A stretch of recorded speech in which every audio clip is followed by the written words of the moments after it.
You're here for two reasons. You're looking to have more energy, so either you're looking for ways to eat or live to have more energy, or secondly, you're actually seeking or searching for my Eating for Energy program, because it's obviously, you're looking for energy. So I'm going to talk about both. I'm going to start off by talking about the first one and give you the nuts and bolts about what you need to do to have more energy, and I'm talking about all day energy, okay? Now, before we get into that, let me tell you first of all how your body is robbed of energy when you're doing things like eating chocolate, coffee, or even Red Bull and other energy drinks, okay? So here's how it works. When you eat sugar, you get a quick surge in blood sugar, right? And your body does not want that to happen. So what it does is it secretes insulin from the pancreas to take that blood sugar and store it in your cells, okay? Muscle, liver, fat. When that happens, and again, the higher the spike, the bigger the drop, okay? So if you have chocolates or coffee or whatever else and there's a lot of sugar, you're gonna spike that sugar, insulin's gonna take it out of the blood, you're gonna drop down, and you're gonna feel like you're in a coma, right? And that, we've all experienced that, it's that sugar low. And what happens when that happens is that we start to get anxious, we don't really think clearly. All we're thinking about is, where do I get my sugar fix? Where do I get my pick-me-up? And if this happens over and over again, this cycle of up and down, that's a very unhealthy state, and that can eventually lead to hypoglycemia, which is kind of the foundation of developing diabetes down the road, okay? Now, the other problem with that is when you're eating stimulants, the other thing other than the blood sugar issue is that they actually stimulate your adrenal glands. And your adrenal glands, kind of located just on top of your kidneys, what they do is they're your fight or flight organs or glands, right? So what they do is, in a stressful situation, whether it be you see a bear, you see a burglar coming towards you, you're about to hit a car, or even if you're eating foods that act as stressors like stimulants, they secrete cortisol and epinephrine or adrenaline. Okay, so when this happens, what adrenaline does, so I won't even talk about cortisol because cortisol is a whole other video, but what adrenaline does is it'll go into your fat cells and muscle cells, and it will call into action all that stored sugar, the glycogen. It'll break that down for immediate energy, because those stored glucose, or those stored sugar molecules, need to come into the blood to now be used for immediate energy, okay? So I'm just gonna fast forward a little bit here. What happens is, if this continues to happen, your adrenal glands are constantly being called upon due to different stressors like stimulants. Over time, they become tired. Right? And the same will happen for any organ in your body that is overworked and overstressed. And that leads us to adrenal fatigue. And if you have adrenal fatigue, and it's actually very common, most people don't even know that they have it. A very simple test is, if you're in any kind of stressful situation, if you get tired very quickly upon stress, that is a very good indication that your adrenals are overworked and probably fatigued. So, as you can see, when this happens, you're not actually maintaining all-day energy, right? You're taking a coffee in the morning, maybe, you're having a little surge for about an hour, then you feel like crap, then you'll seek out some other sugar fixes, maybe a bagel, maybe a muffin, it'll last you to lunch. Then that cycle continues. Mid-afternoon, you crash again, because again, your blood sugar's all over the map, your adrenal glands are not functioning properly, and this, my friend, is a surefire way to not only have less energy, but to destroy your body and your health over the years. Now, on the flip side, let me tell you what you need to do, and it's very easy to have more energy. And when I talk about energy, I'm talking about energy that gets you like jumping out of bed at like 6 in the morning and has you going all day, no problem, okay?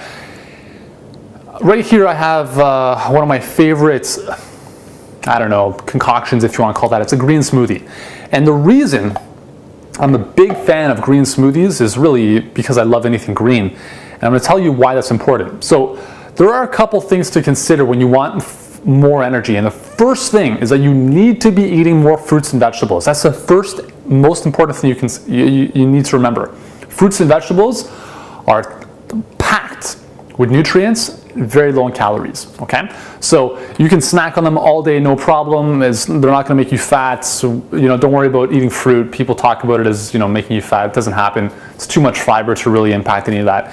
But what they do is they do provide you tons of phytonutrients, food enzymes, which are in the raw state of the actual food, and vitamins, minerals, and all sorts of other stuff you don't get in processed cooked foods. So eating more fruits and vegetables, and preferably in their raw states, because when they're in their living state, they have a higher energy force. They have more of these food enzymes that I just mentioned, which are very important for restoring your body's depleted enzyme reserves. And it's almost tough to explain. You just have to experience it for yourself. But here's the most important thing when it comes to energy and fruits and vegetables. Fruits and vegetables are very alkaline forming once metabolized in the body. So what does that mean? Well, if you remember back to science, we have the pH scale, 0 being very acidic, 14 being alkaline, 7 being neutral. Your blood needs to be slightly alkaline, 7.35 to 7.45, in order for it to function properly. Your red blood cells, which circulate in your blood, have a negative charge around them. When your blood becomes acidic due to eating a lot of animal products, grains, sugars, and processed foods, that negative charge disappears. And if you can remember what happens when, so just before I say that, if a negative charge and a negative charge are close to each other, what's going to happen? The red blood cells will repel each other, right? They're not going to be attracted towards each other. However, when those charges disappear, now the red blood cells can start to stick together, because some of them have negative charges, some of them don't. So they all clump together, and that's a very big problem, because if you remember, your red blood cells carry oxygen to your cells. So if the red blood cells are sticking together and not able to move through your blood, then you're not going to be able to get oxygen to your cells. Your cells need oxygen to produce ATP, which is your basic unit of energy. And that's just a very basic kind of sketch of how it plays out. So having a good acid-alkaline balance in your blood specifically is crucial to having more energy. If there is one thing that you can do to have more energy, it's to go green, okay? Have a green smoothie, have a green juice, make a green salad throughout the day. Do at least one of those. And even if you did nothing else to change your lifestyle or dietary habits, this alone would start to make a big improvement. Then if you start removing some of the things that are not doing your body any favors, you're only going to get more benefit from that, okay? Now, let me quickly share my favorite smoothie recipe with you.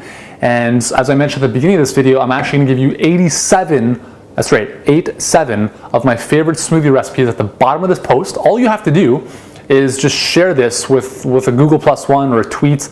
Share this post with your friends. Just let them know that, hey, this is awesome stuff. You have to check it out. When you do that, you'll automatically be given an instant download, no email opt-in required, nothing. It'll pop up as soon as you do that, and it'll give you 87 of my favorite smoothie recipes, totally free. Now, to get you started off, I want to give you one of my favorites, which I'm drinking right here. 1 head of lettuce, the darker the green, the better. Parsley, about a handful. 1 banana, 1 apple, 1 pear. Take the juice of 1 lime, squeeze it in, and about 3 cups of water. Blend it all together, and that's an amazing smoothie. That'll give you about 1 liter to 1.5 liters, depending on how much water you put in. Now, if you have things like green barley grass or wheatgrass or those super green powders, you can top it off in there as well. So, great way to start the day. It's a great way to actually, if you want to just drink these all day, you would be like the Energizer Buddy on steroids, or whatever you want to call it. So that is how to have more energy, guys. It's that simple, okay? It doesn't have to be complicated.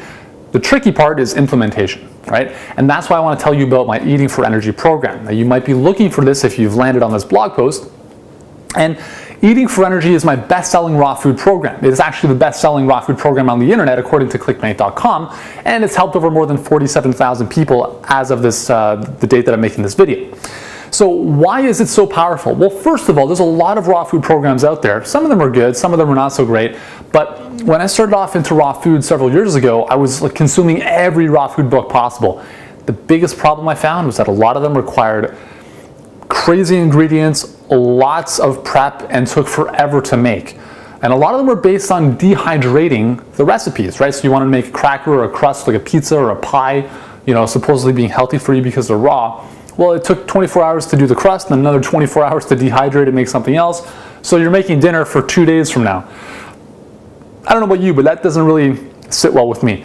And in fact, you know, raw foods, my view of raw foods and when I talk about eating for energy is really about easy and fresh ingredients that lead to easy, quick recipes. And in fact, in eating for energy, I give you 120 raw food recipes that take less than 10 minutes to make.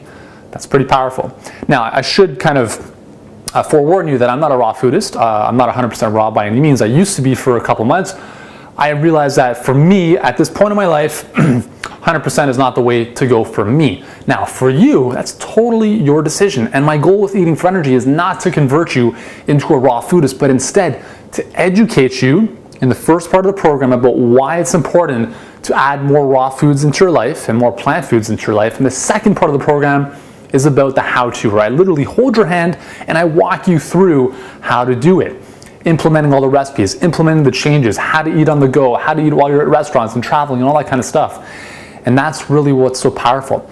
Now, I call eating for energy the raw food diet for real people because, again, you know, if you're like me, you're busy with family, work, other things that you enjoy doing, and you don't have time for elaborate gourmet raw food recipes that, you know, in all honesty, are actually very high in fat and calories because of the heavy amounts of nuts and seeds that are used in a lot of those dehydrating based recipes, which don't actually energize you. They really just kind of bog you down.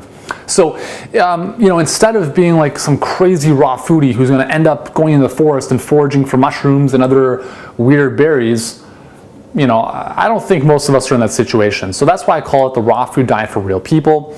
It's not a fanatical approach to raw foods. It's really a healthful way of living, which just so happens seems to be about incorporating more raw plant-based foods into your diet. And I would be hard-pressed to find, if you could find, any study anywhere that's ever been done that does not show that eating more plant foods, eating more fruits and vegetables is bad for you, okay?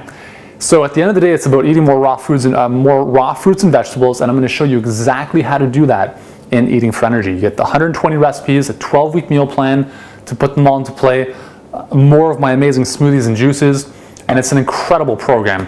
And once again, guys, you just really have to experience it. I guarantee within a couple days of just implementing the strategies and the recipes that I give you in Eating for Energy, you will feel and look like an entirely new person. So if you want to learn more about Eating for Energy, you can go to the website directly, which is eatingforenergy.ca, or somewhere below this video on this blog post, there will be a link to that website as well.